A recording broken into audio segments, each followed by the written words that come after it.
छ। अब यहाँनेरि हामीहरूले जम्मा 3टा कुरा थाहा पाउनुपर्छ। पहिलो नम्बर, एउटा कक्षा 1 देखि 3 सम्म एकीकृत पाठ्यक्रम, 4 देखि 8 सम्म विषयगत पाठ्यक्रम र 9 देखि 12 सम्मलाई एकल पथीय पाठ्यक्रम।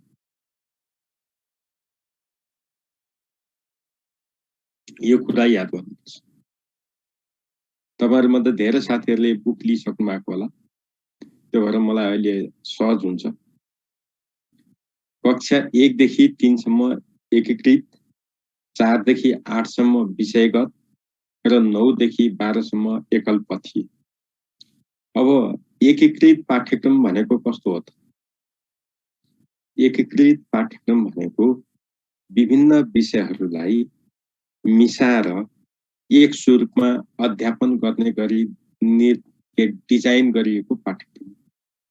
अर्थात् एउटा विषय र अर्को विषयको बीचमा सम्बन्ध खोजेर, सम्बन्ध गाँसेर पढाइने पाठ्यक्रम। एउटा विषय र अर्को विषयको बीचमा अन्योन्याश्रित सम्बन्ध खोजिन्छ, त्यो अनुसार शिक्षण गरिन्छ। त्यसैलाई यहाँनेरि हामी एकीकृत पाठ्यक्रम भन्छौँ है। अब यो कक्षा 1 देखि 3 सम्म मात्रै छ। उदाहरणको लागि एकीकृत पाठ्यक्रममा के गरिन्छ भने, तपाईले मानिलिउँ एकछिन उदाहरणको लागि चरा भन्ने पाठ गणितमा पढाउनु। एकछिनको लागि गणितमा तपाईले 5 वटा चरा बसेको ठाउँमा अरु 2टा चरा थपिएर बसे कतिवटा चरा हुन्छ भनेर नानी बाबुलाई सोध्नु, अथवा जोड घटाउको अवधारणा तपाईले चराको माध्यमबाट गर्नुभयो। ठीक त्यसै गरी सामाजिक पढाउनु पर्यो भने अब तपाई चरा भन्दा अन्त जान्नु। चराको सम्बन्ध के हुन्छ?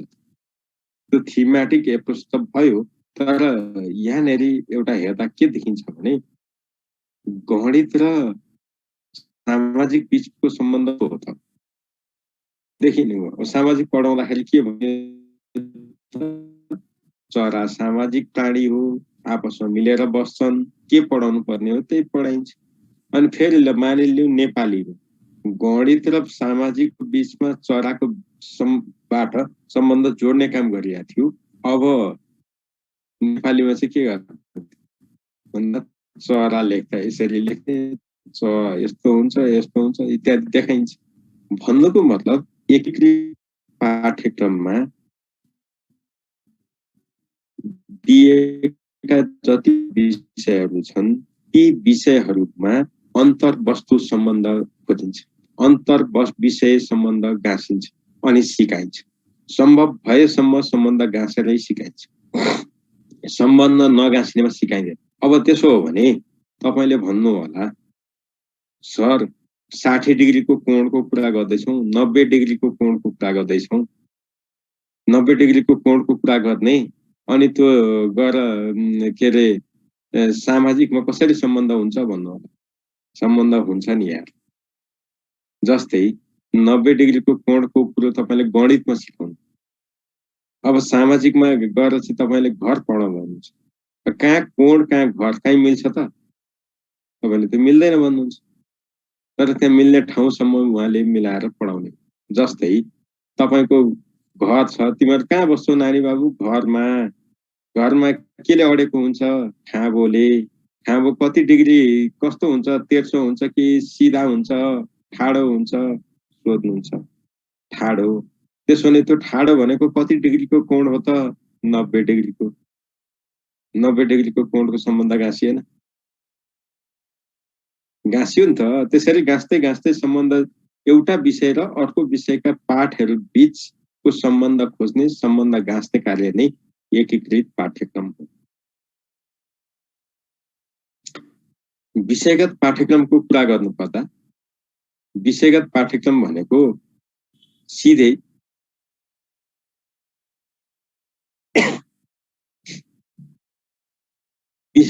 एउटा विषय र अर्को विषयको बीचमा सम्बन्ध नखोजिने, स्वतन्त्र ढंगले एउटै विषयको बीचमा मात्रै सम्बन्ध खोज्ने,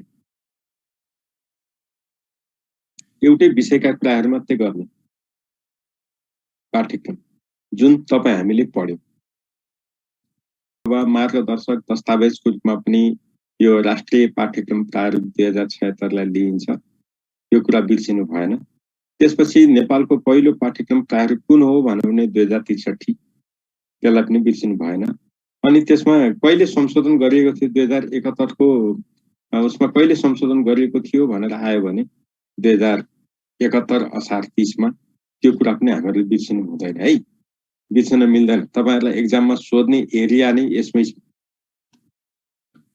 अब त्यसपछि यहाँनिर हामीले थाहा पाउनु पर्ने कुरा के हो भने राष्ट्रिय पाठ्यक्रम प्रारूप विकास गर्नुको मुख्य उद्देश्य के हो? यसको मुख्य उद्देश्य चाहिँ के त भन्दा संघ, प्रदेश र स्थानीय तह बीचको भूमिकालाई व्यवस्थित गर्ने, त्यसपछि ईसीडी देखि कक्षा 12 सम्मको पुनः संरचित पाठ्यक्रमलाई कार्यान्वयन गर्ने र अर्को भनेको चाहिँ सिपमूलक, जीवनोपयोगी, रोजगार उन्मुख र मूल्यमा आधारित बनाउने भनेको छ। यति तीनटा मात्र उद्देश्य हो। राष्ट्रिय पाठ्यक्रम प्रारूपका तीनवटा उद्देश्य हो। एउटा भनेको बदलिदो संघीय संरचना अनुसारको भूमिका स्पष्ट गर्ने, त्यसपछि ईसीडी देखि 12 सम्मकै कार्यान्वयन गर्ने र सिपमूलक, जीवनोपयोगी, रोजगार उन्मुख र मूल्यमा आधारित बनाउन यो पाठ्यक्रम लागू गर्ने। यति हो यसको उद्देश्य। त्यसले अरु के भन्दैन। अब राष्ट्रिय पाठ्यक्रम प्रारूपको स्वरूप तथा आधारहरू तयार गर्ने चाहिँ को हो त? कसले गर्छ भन्दा राष्ट्रिय पाठ्यक्रम विकास तथा मूल्याङ्कन परिषद। यो मूल्याङ्कन परिषदले यो कुरा हामीले याद गर्नु। त्यसपछि अब हामी अर्कोमा हेरौँ, राष्ट्रिय पाठ्यक्रम प्रारूप कसले स्वीकृत गर्यो? तपाईहरुलाई एक्जाममा सोध्ने महत्त्वपूर्ण प्रश्न हो, राष्ट्रिय पाठ्यक्रम प्रारूप कसले स्वीकृत गरेको? यस्तो प्रश्न सोधियो भने तपाईहरुले पहिला नेपाल सरकार हेर्नुपर्छ, छैन भने शिक्षा, विज्ञान तथा प्रविधि मन्त्रालयमा चिनो लाउने। यो कुरा ख्याल गर्नु। तर अब तपाईलाई राष्ट्रिय पाठ्यक्रम प्रारूप 2076 स्वीकृत गर्ने निकाय कुन हो भनेर प्रश्न आयो। अप्सनमा थियो 1 मा नेपाल सरकार, क मा नेपाल सरकार अनि ख मा शिक्षा, विज्ञान तथा प्रविधि मन्त्रालय, यसरी दियो। अब कुनमा चिनो लाउनु? शिक्षा, विज्ञान तथा प्रविधि मन्त्रालयमा चिनो नझुकिनु होला है। अब त्यसपछि स्वीकृत मिति सोध्छ। स्वीकृत मितिमा हामीहरूलाई यहाँनिर स्वीकृत मितिको बारेमा हामीहरूलाई केही गाह्रो छैन। स्वीकृत मितिको बारेमा हामी कहीँ कन्फ्युजन हुनुपर्ने ठाउँ नै छैन। हामी यो मितिमा स्वीकृत भयो भन्न सकिहाल्छौँ। त्यसपछि यसमा अर्को कुरा छ, राष्ट्रिय पाठ्यक्रम प्रारूप जुन 76 आयो, आइसकेपछि पाठ्यक्रम सम्बन्धी नीतिगत निर्देश गर्ने निकाय कुन हो? कसलाई भूमिका दिएको छ, कसलाई अधिकार दिएको छ? अथवा राष्ट्रिय पाठ्यक्रम प्रारूप 2076 अनुसार पाठ्यक्रम सम्बन्धी नीतिगत निर्णय गर्ने, नीतिहरू निर्माण गर्ने आधिकारिक निकाय कुन? त्यो आयो भने राष्ट्रिय पाठ्यक्रम विकास तथा मूल्याङ्कन परिषद। त्यसपछि विद्यालय शिक्षाको पाठ्यक्रम कार्यान्वयन गर्ने निकाय कुन हो? कार्यान्वयन गर्ने यसले कसलाई दिएको छ?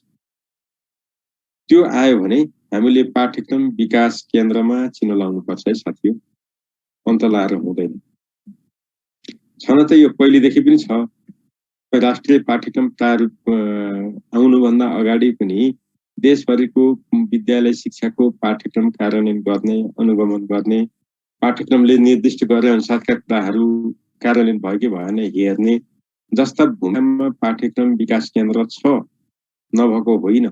तर यसले के गरेको छ भने अलिकति संरचना बदलेको छ। बदलेको माने यो भन्दा अगाडिसम्म के थियो भने पाठ्यक्रम स्वीकृत कसले गर्थ्यो त? नेपाल सरकार। आजको दिनमा पनि तपाईलाई एउटा प्रश्न चाहिँ याद गर्नु होला। नेपालमा विद्यालय शिक्षाको पाठ्यक्रम कसले स्वीकृत गर्छ भन्ने प्रश्न आयो भने सीधा नेपाल सरकारमा चिनो लगाउनु पर्छ। ध्यान दिनुहोस् है, नेपाल सरकारमा चिनो लगाउनु पर्छ। तर राष्ट्रिय पाठ्यक्रम प्रारूप 2076 अनुसार विद्यालय शिक्षाको पाठ्यक्रम कसले स्वीकृत गर्छ भनेर प्रश्न आयो भने राष्ट्रिय पाठ्यक्रम विकास तथा मूल्याङ्कन परिषद। नझुकिनु होला नि साथी, अहिले भन्दा त मजा आएको जस्तो सुन्न, जाँचमा चिनो लाउने बेलामा फेरि गाह्रो होला।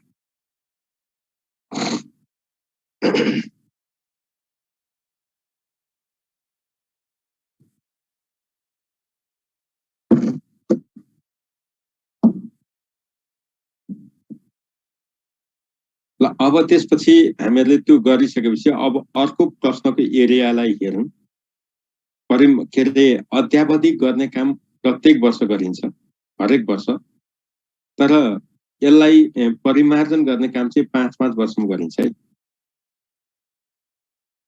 एक वर्षमा अथवा प्रत्येक वर्ष अपडेट गर्ने काम गरिन्छ। 5-5 वर्षमा परिमार्जनको काम गरिन्छ। परिमार्जन, संशोधन। तर परिवर्तन गर्न 10 वर्ष कुर्नुपर्छ। के भन्नु, नेपालमा विद्यालय शिक्षाको पाठ्यक्रम कति अवधिमा अध्यावधि गरिन्छ भन्यो भने एक वर्ष। कहिले कहिले यसलाई परिमार्जन गरिन्छ भन्यो भने 5-5 वर्ष। परिवर्तन कहिले गरिन्छ भन्यो भने 10 वर्ष। नबिर्सिनु होला।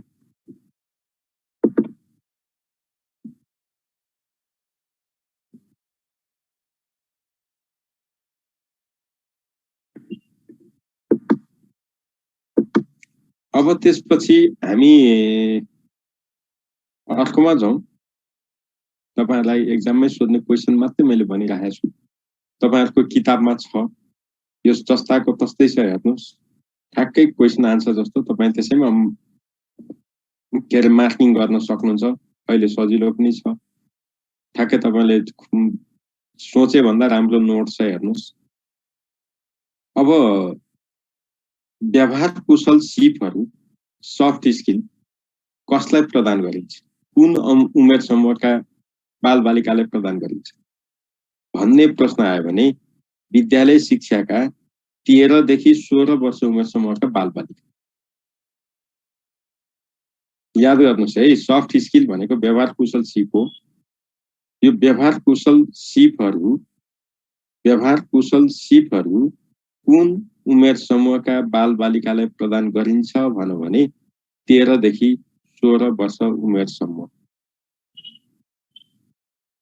त्यसपछि अर्को याद गर्नुस्, स्थानीय पाठ्यक्रम विकास तथा विद्यालय शिक्षाको कार्यान्वयन मार्गदर्शन मातृभाषा सहित 2076 पनि कार्यान्वयनमा छ।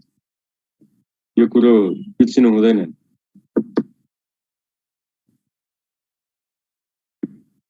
अनि यहाँनेरि हामीहरूले के हेर्नु पर्यो भनेदेखि त्यसले पाठ्यक्रम विकासका सैद्धान्तिक आधार भनेर 14 वटालाई मानेको छ। त्यो यहाँ दिएको छ।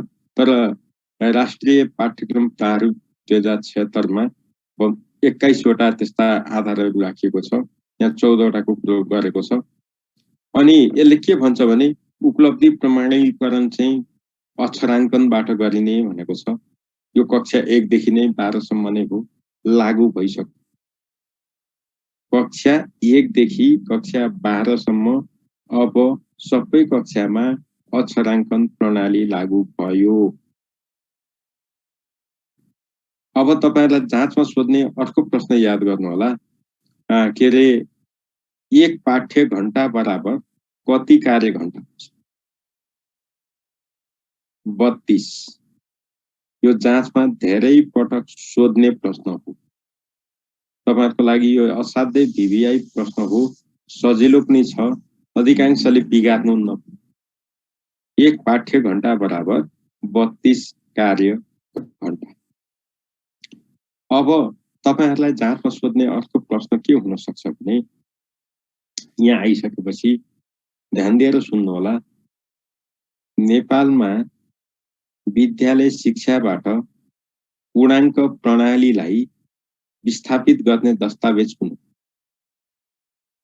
पूर्णाङ्क प्रणाली तपाईहरुले पढ्नु भएको थियो। मेरो पूर्णाङ्क यति, म 700 को ब्याज, म 900 को ब्याज, मेरो त 800 को ब्याज। मैले एसएलसी दिँदा यो पूर्णाङ्क थियो। अब त्यो पूर्णाङ्क छैन। पूर्णाङ्क छैन। केयरफुल जाँचमा सोच। त्यही भएर अब के आयो त? क्रेडिट आवर अथवा पाठ्य घण्टा। त्यही भएर एक पाठ्य घण्टा भनेको के त? 32 कार्य घण्टा त बुझ्यौं। त्यो आशय के हो भने एउटा पाठ्य घण्टा भनेको त्यो पाठ्य घण्टा भित्र कम्तीमा 2टा 3टा 4वटा पाठ पनि हुन सक्छ। एकाइहरू एउटै एकाइलाई पनि 2 पाठ्य घण्टा पनि हुन सक्छ। त्यो पाठ कति पढाउने र त्यो पाठको महत्व कति छ भन्ने कुरा दर्शाउने काम पाठ्य घण्टाले गर्छ। त्यो पाठको महत्व, त्यो पाठमा जान्नुपर्ने विषयवस्तुको गहनतालाई मध्यनजर गरेर पाठ्य घण्टा तोकिएको हुन्छ। एक पाठ्य घण्टा बराबर 32 कार्य घण्टा हो। जुन पाठलाई एक पाठ्य घण्टा भनिन्छ भने त्यो कम्तीमा 32 घण्टा चाहिँ कक्षामा पढाउनु पर्छ भनेको। 32 घण्टा चाहिँ कक्षामा शिक्षण गर्नुपर्छ भनेको त्यो हो कार्य घण्टा। त्यो भएर यदि 2 पाठ्य घण्टा छ भने 64 घण्टा पढाउ। त्यस्तो। अब यदि मानिलिउँ 60 मिनेटको 1 घण्टी बनाउने यसले भनेको छ। यदि त्यसो गर्यो भने एक पाठ्य घण्टा बराबरको पाठ पढाउन 32 कार्य दिन लाग्ने हुन्छ। यो कुरो पनि ख्याल गर्नुपर्छ। ल अब त्यसपछि हामीले अर्को सम्झिनु पर्ने कुरा के हो भने कक्षा 1 देखि 3 सम्मको पाठ्यक्रम त कार्यान्वयनमा आइसक्यो। यो त हामीलाई थाहा छ। तपाईलाई जाँचमा कसरी सोध्छ भने कक्षा 1 देखि 3 सम्मको पूर्णाङ्क कति? कक्षा 1 देखि 3 सम्मको पूर्णाङ्क कति? अब यति बेला तपाईँ के गर्नुहुन्छ? 100 400 500 कति भन्नुहुन्छ नि, त्यो बेकार हुन्छ।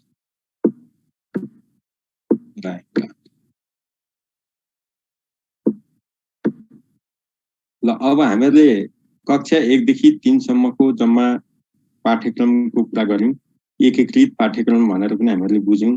एकीकृत पाठ्यक्रम भनेको अर्थ पनि बुझ्यौं।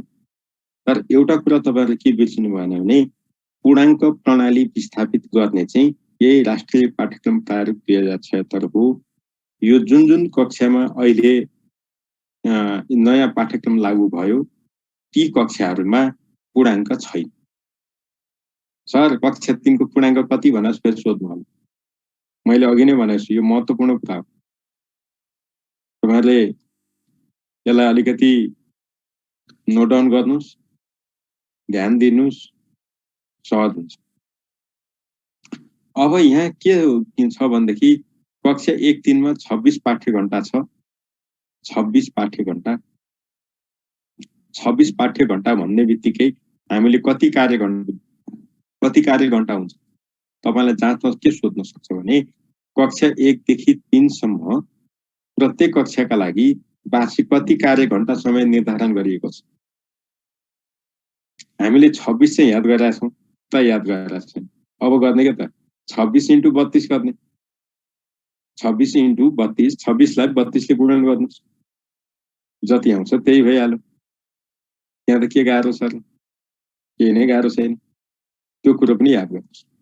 त्यस्तै कक्षा 4 देखि 10 सम्मको लागि प्रत्येक कक्षाको वार्षिक पाठ्य घण्टा 32 तोकिएको छ। अब त्यसो भने 32 भनेको कति त? 32 × 32। 32 लाई फेरि 32 ले गुणन गरिदिने। कारण के त? एक पाठ्य घण्टा भनेको हाम्रो लागि कति हो त? 32 कार्य घण्टा हो। त्यो हिसाबले, अरु हिसाबले त होइन।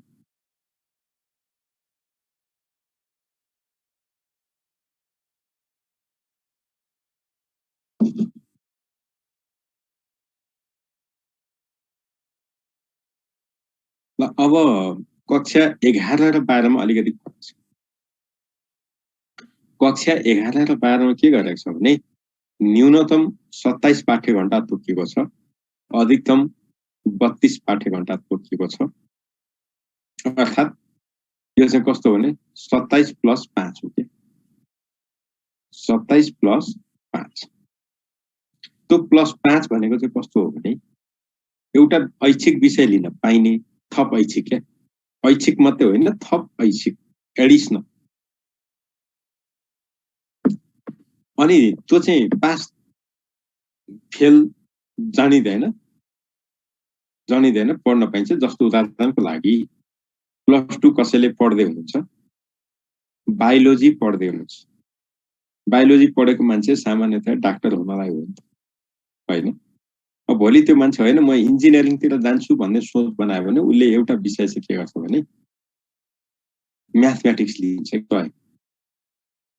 त्यो म्याथमेटिक्स लिने मान्छेले बायोलोजी पढेको छ तर उसले म्याथमेटिक्स लियो भने इन्जिनियरिङ पनि दिन पाउँछ के। त्यो भनेको त्यो विषय चाहिँ के भयो त थप ऐच्छिक। तपाईहरुमध्ये कतिले पनि त्यो थाहा पाउनु भएको छैन। यो त नयाँ कुरो त हुँदै होइन नि, यति कुरो त तपाईहरुले पनि थाहा पाउनु भएको छ।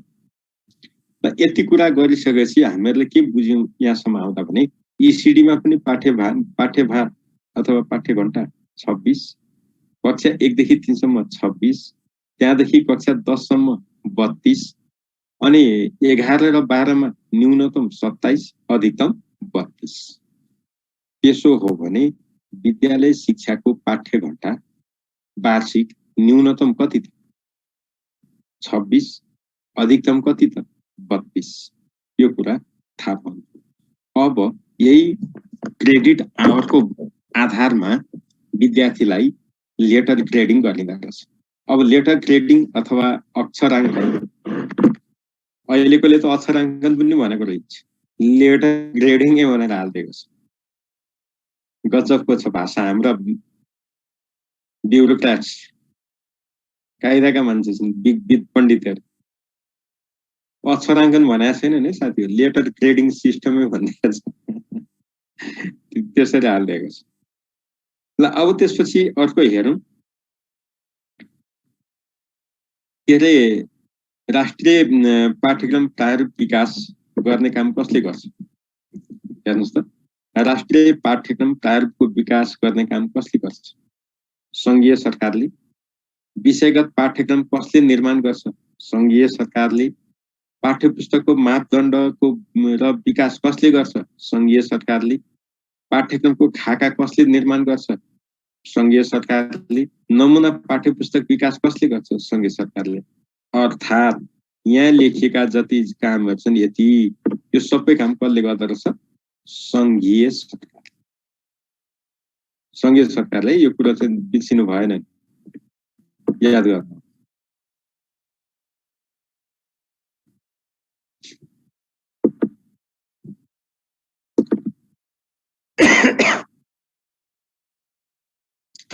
त्यसो हो भने तपाईहरुलाई जाँच्न सोध्छ, राष्ट्रिय पाठ्यक्रम प्रारूप 2076 मा भएको व्यवस्था अनुसार पाठ्यपुस्तकको विकास र निर्माण र विकास, ध्यान दिनुस् है, पाठ्यपुस्तक विकास गर्ने कार्य कुन सरकारको हो?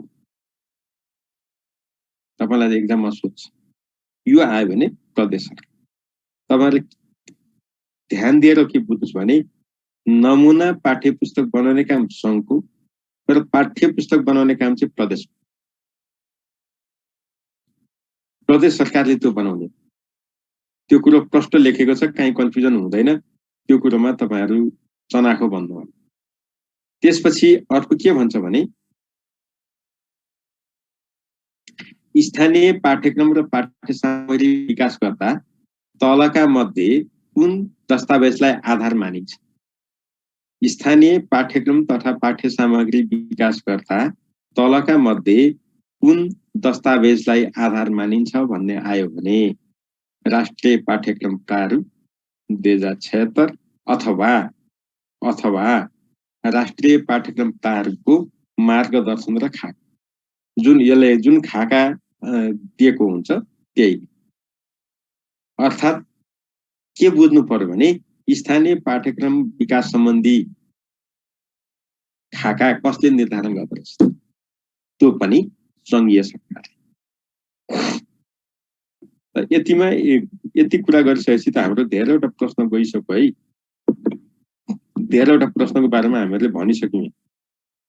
अब अर्को थाहा पाउनु पर्यो, पाठ्यक्रम प्रारूपले विद्यालयमा कार्यान्वयन गरिने ऐच्छिक विषयहरूको छनौट गर्ने अधिकार कसलाई दिएको छ? सम्बन्धित विद्यालय। जस्तो यो भनेको के हो भने नि, तपाईँ कक्षा 9 मा पुगेपछि अप्सनल म्याथमेटिक्स लिने कि के अरे सामाजिक लिने कि अथवा अर्को के भन्न तपाईँहरूले पढ्नु त भयो नि।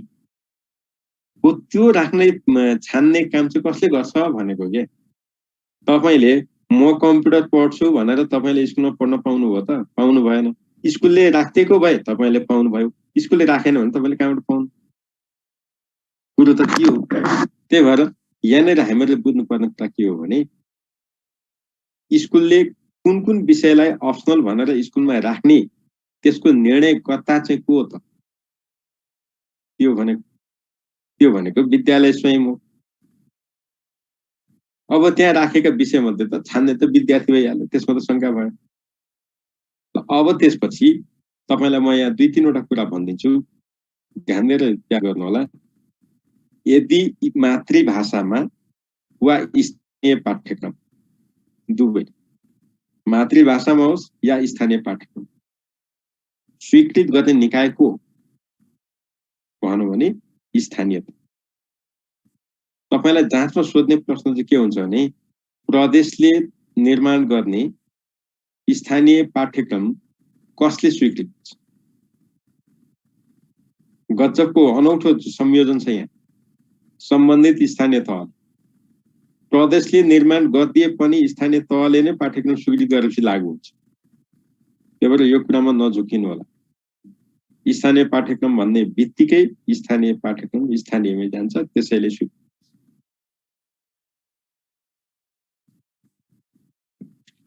अब त्यसपछि नेपाल सरकारले स्वीकृत गरेका पाठ्यपुस्तक कार्यान्वयन भए नभएको जाँच्ने यकिन गर्ने निकाय कुन हो? सबै स्थानीय, तिनीले हेर्नु। अनि त्यसपछि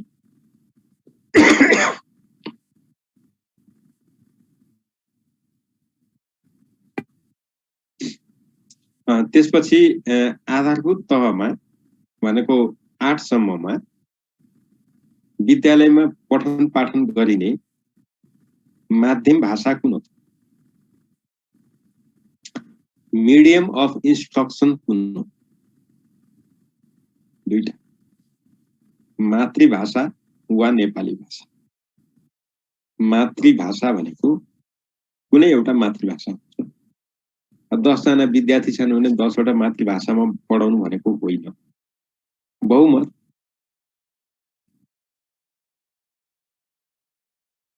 जे भए पनि दुईटा भाषामा छुट दिएको छ। एउटा कि त मातृभाषामा गर्नु पर्यो कि नेपालीमा। कर्म गरेर सुभाषजी तपाईँ हात उठाएको उठाइ हुनुहुन्छ, के भयो यार? तपाईँ हुँदा हुँदा यता पनि देखाउनुहुन्छ, उता पनि देखाउनुहुन्छ। अब तपाईँलाई बोल्न त यहाँ सबैजना फेरि बोलिहाल्छन्। ल सुभाषजी तपाईँ के भयो? तपाईँलाई यस्तो गाह्रो के पर्यो भन्नु? सर नमस्कार। ल भन्नुहोस्।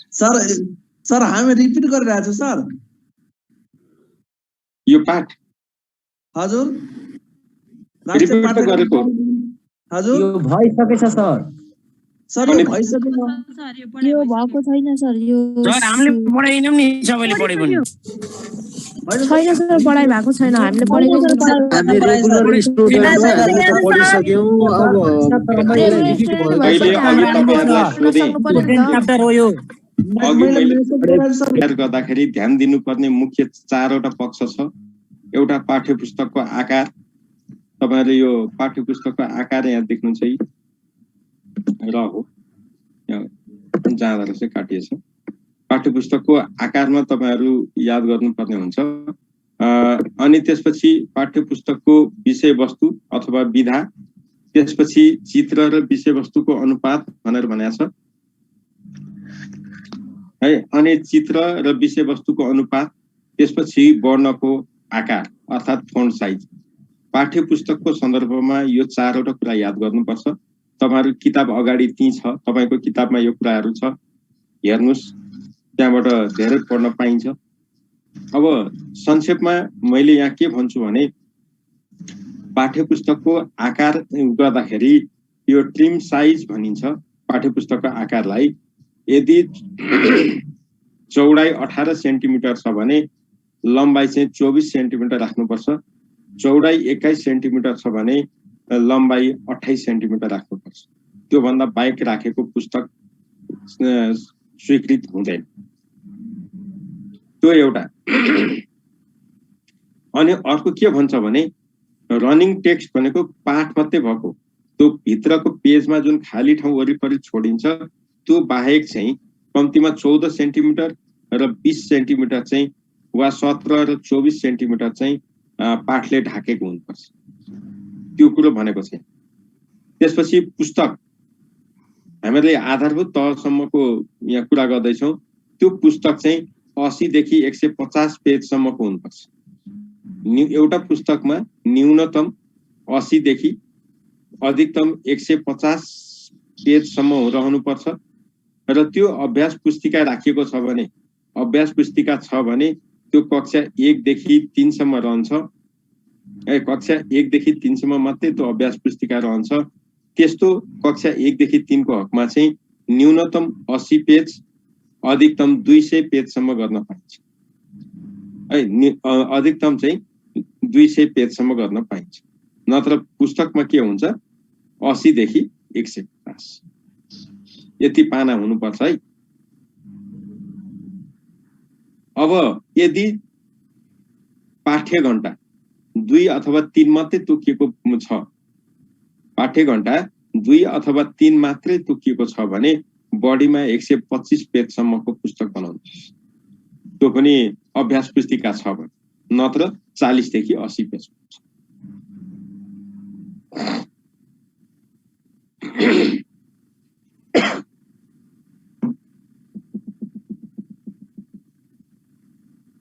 त्यसपछि अब हामीहरूले थाहा पाउनुपर्ने अर्को कुरा छ। एउटा क्रियाकलाप छ, औसतमा एउटा पाठ न्यूनतम 4 पेजमा अटाउने गरी लेखिनुपर्छ। त्यो दिएको छ। अनि यसले के भन्छ भने देवनागरी लिपिमा हिमाली अथवा प्रीति फोन्ट मात्रै प्रयोग गर्नुपर्छ। देवनागरी लिपिमा हिमाली अथवा प्रीति फोन्ट प्रयोग गर्नुपर्छ, अरु पाइँदैन। त्यसपछि यहाँनेरि हामीले थाहा पाउनुपर्ने अर्को के छ भने चित्र एउटा कक्षा 1 मा हो भने प्रत्येक पानामा चित्र 60%, 40% मात्रै पाठ हुनुपर्छ। अनि शीर्षक चाहिँ गाढा 28 बोल्ड गरेको फोन्ट साइज 28 राख्नुपर्छ। उपशीर्षक भए 26, मूल पाठ भए 24। यो फोन्ट साइज अक्षरको आकार हो, अरूमा जान पाइएन।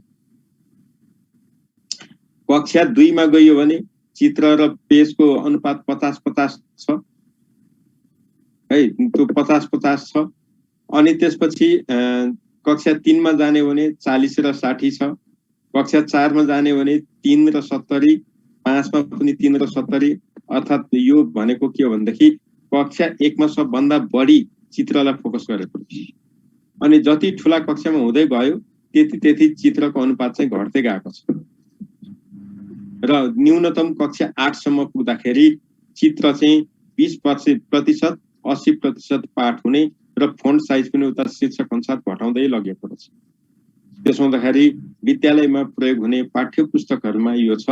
तपाईहरुलाई जाँचमा सोध्ला कक्षा 1 मा पाठ्य पुस्तक तयार गर्दाखेरि मुख्य शीर्षक दिँदा फोन्ट साइज कति हुने, अनि बोल्ड गर्नुपर्ने कि नपर्ने, त्यसपछि चित्रले कति प्रतिशत ढाकेको हुनुपर्छ, पाठले कति पर्सेन्ट ढाकेको हुनुपर्छ जस्ता कुरा तपाईहरुले याद गर्नुपर्छ।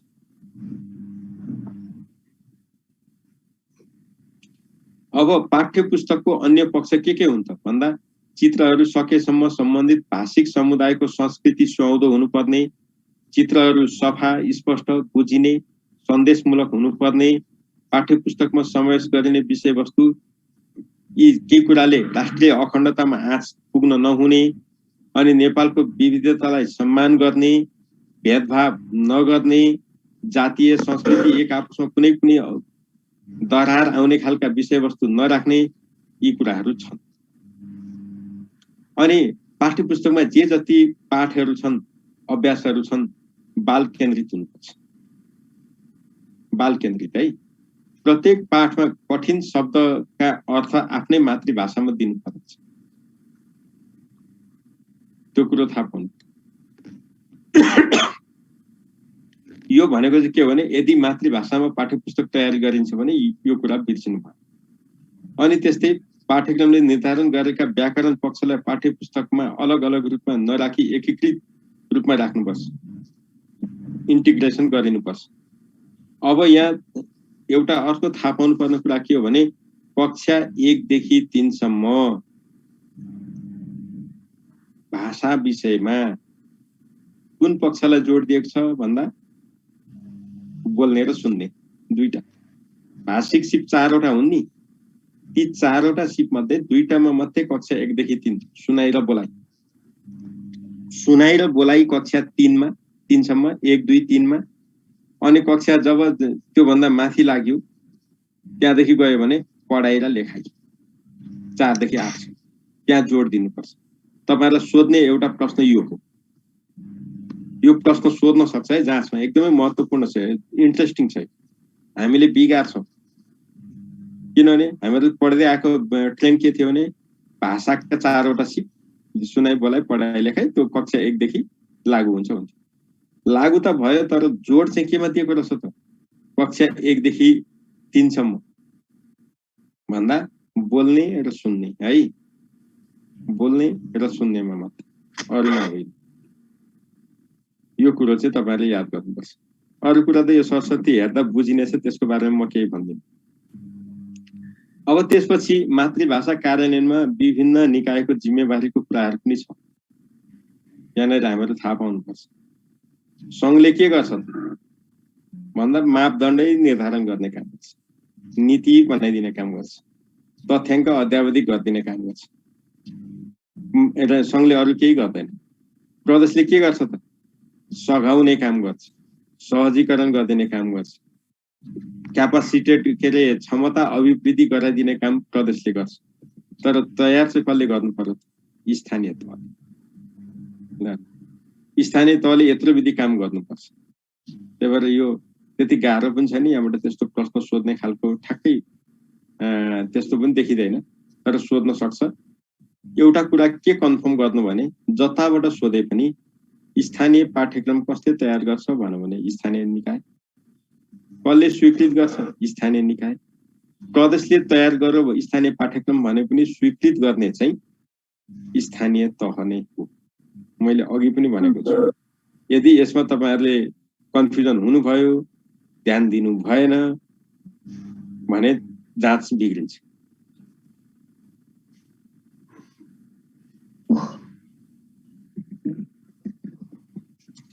अब विद्यालय तहको कुरा गरौँ। विद्यालयको भूमिका चाहिँ के हुन्छ भन्दा स्थानीय तहको जे जस्तो नीति हुन्छ त्यसको आधारमा उसले मातृभाषाको पाठ्यपुस्तक तयार गरेर विद्यालयले तयार गर्न सक्छ। स्थानीय पाठ्यक्रम पनि विद्यालयले तयार गर्न सक्छ, तर स्वीकृति चाहिँ स्थानीय तहबाटै गर्नुपर्छ।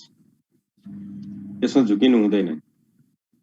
त्यही भएर यहाँनेरि मातृभाषा र स्थानीयको कुरो गर्नु पर्दाखेरि विद्यालयले आफै पनि गर्न सक्छ निर्माण चाहिँ, तर गरे पनि स्वीकृति चाहिँ स्थानीय तहबाट नलिकन कार्यान्वयन गर्न पाउँदैन के। त्यो कुरा बुझ्नु पर्छ।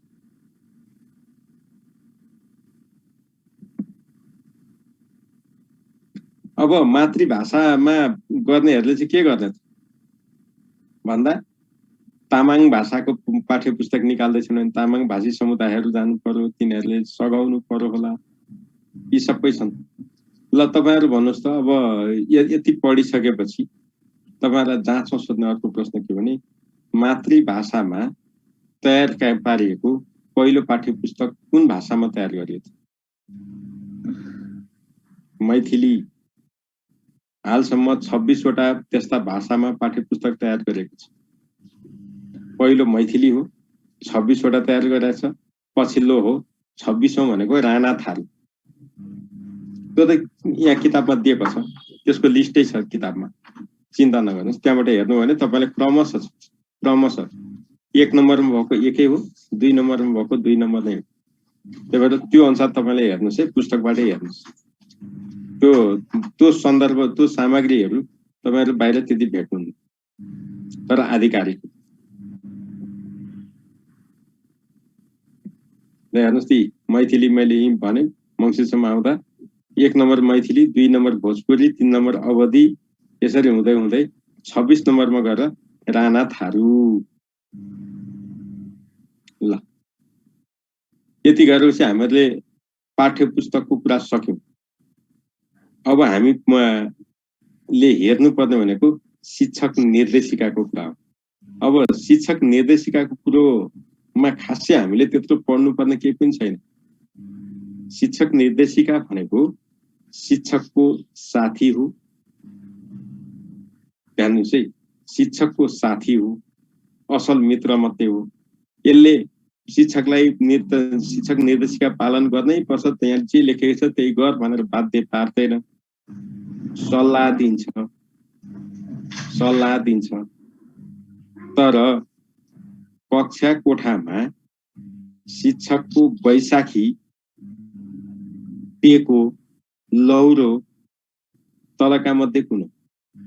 एकछिन मैले भनेको प्रश्न बुझ्नुस् है। अब यहाँ मलाई यहाँ शब्द चयन गर्न आएन, कारण किनभने अब तराईका साथीहरूले बैशाखी भनेको बुझ्नुहुन्छ कि बुझ्नुहुन्न म जान्दिनँ। लट्ठी बनाउनु उहाँहरूले फेरि बुझ्नुहुन्छ, अरू पहाडको साथीहरूले नि के गर्नुहुन्छ। अब यहाँ असजिलो के भयो भने मलाई यो बुझाउन, यहाँ क्लासमा भएको भए सहज हुन्थ्यो, यहाँ चाहिँ मलाई अलिकति असजिलो भयो। तर हामीले के बुझौँ भने बैशाखी भनेको हिँड्नलाई चाहिने सहारा हो। त्यो सहारा चाहिँ कक्षा कोठामा शिक्षकको सहारा चाहिँ कुन हो त? तपाईलाई क मा पाठ्यक्रम, ख मा शिक्षक निर्देशिका, ग मा विशिष्टीकरण तालिका, घ मा पाठ योजना। अब तपाईले कुनमा चिन्ह लगाउनु? कुरा यही हो। यहाँ तपाईँ सबै जतिसुकै पढ्नुस्, जति पटक पढ्नुस्, जबसम्म यो कुरा तपाईले बुझ्नुहुन्न, कुरा फेरि त्यही नै आउँछ। त्यही भएर यस्तोमा तपाईलाई चाहिँ मुख्य हो, हतियारै पाठ योजना हो। जे भने पनि शिक्षक निर्देशिका भनेको साथी हो। पाठ योजना चाहिँ नभए पनि चलो, के चल्दैन। पाठ योजना नभए, तर शिक्षक निर्देशिका भनेको नभए पनि चल्छ। शिक्षक निर्देशिकालाई शिक्षकको असल मित्र भनिन्छ। मित्र भनेको फ्रेन्ड्स। किन त? अब अलिकति शिक्षक निर्देशिकाको कुरा मैले गरेँ है। शिक्षकलाई पाठ्यक्रम कार्यान्वयन गर्ने अधिकार दिएको छ। कक्षा कोठाको आधिकारिक व्यक्ति शिक्षक, त्यसले पाठ्यक्रमले जे उद्देश्य राखेको छ, जसरी कार्यान्वयन गर भनेको छ त्यसरी नै कार्यान्वयन गर्नुपर्छ। तर पाठ्यक्रममा लेखिएका कतिपय कुराहरू अमूर्त हुन्छन्, मूर्त हुँदैन, देखिँदैनन्, के बुझ्न सकिँदैन। बुझाइदिने काम, बाटो देखाइदिने काम शिक्षक निर्देशिकाले गर्छ। त्यही भएर शिक्षक निर्देशिकालाई शिक्षकको असल साथी भनिए, अरू हिसाबले होइन। अब शिक्षक निर्देशिका छँदैछ नि त, त्यसो भने शिक्षक निर्देशिका बोकेर गयो त भइगयो नि, किन चाहियो त पाठ योजना? त्यसरी पनि हुँदैन। फेरि पाठ योजना त चाहियो नै। बिना प्लान कसरी शिक्षण गर्ने, के शिक्षण गर्ने, कति शिक्षण गर्ने, कसरी गर्ने, आफू खुसी दौडेर त पाइएन।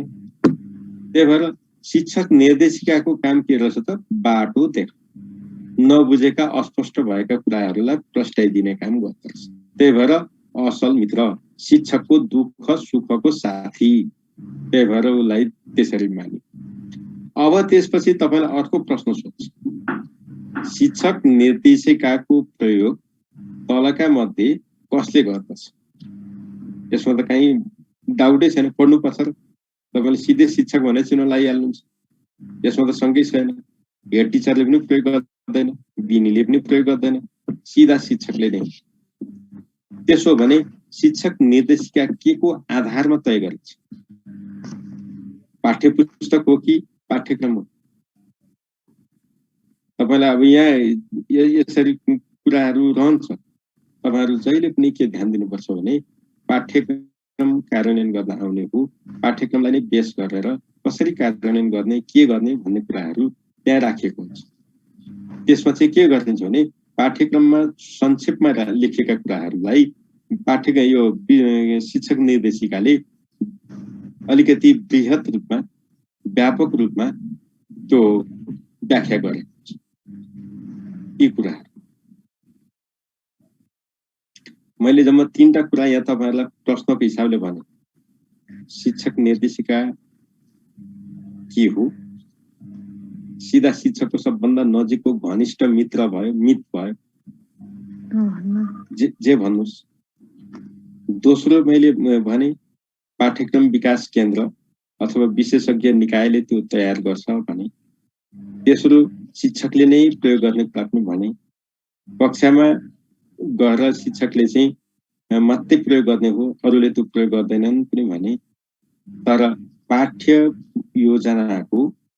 योजनाको विकल्प होइन, प्रतिस्पर्धी पनि होइन। शिक्षक निर्देशिका भनेको पाठ योजनाको विकल्प होइन है। पाठ योजना पनि चाहिन्छ, शिक्षक निर्देशिका पनि चाहिन्छ, दुईटै चाहिन्छ। तर मूल आधार चाहिँ के हो त? कक्षामा शिक्षक हो, पैसा कि चाहिँ त्यो भन्यो भने चाहिँ पाठ योजना, त्यो चाहिँ नबिर्सिनु। पाठ योजना शिक्षक निर्देशिका नभए पनि हुन्छ, तर पाठ योजना बिना शिक्षकले शिक्षण गर्न पाइँदैन। त्यसो भने ल अब यति कुरा गरिसकेपछि हामीहरूले यो पाठ्यक्रमको बारेमा हामीहरूले अरू थाहा पाउनुपर्ने कुरा त छैन। अब विशिष्टीकरण तालिकाको बारेमा थोरै कुरा गर्दाखेरि जाती हो। म विशिष्टीकरण तालिकाको बारेमा अलिकति